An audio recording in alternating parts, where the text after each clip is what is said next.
how to use Jungle Scout for product hunting.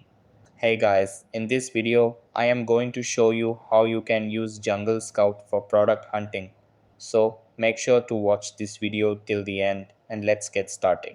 So the first thing that you want to do is open up the Jungle Scout website on your laptop or PC. After that, sign into your account and you will be redirected to this page. So the step 1, select categories. First up, select your marketplace. Then the categories that you'd like to search in. Select however many you'd like, but these are a few that I'd recommend staying away from if you're just starting out. Any electronics categories, as they have a lot of moving parts and a higher chance of things going wrong. Try to keep your products simple. Step number 2, determine product characteristics. For beginners, we recommend standard size products. Oversized products are larger and heavier, more expensive to ship.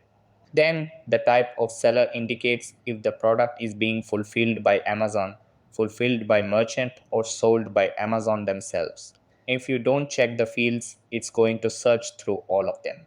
Now onto your filters. The first field I'm going to show you is price. We'd recommend no lower than 18. The next filter is really important, and that is sales.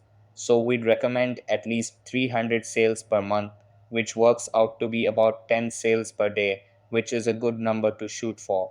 You also have revenue, which you can filter below that. You have the option of including or excluding keywords.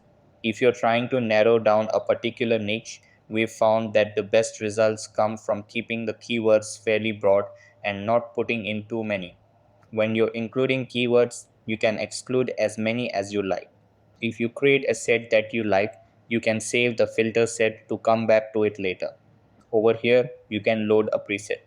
And finally, step number 3, analyze opportunities. Over here, you will see all the winning products according to your niche. So that's how you can use Jungle Scout for product hunting. That's all for this video.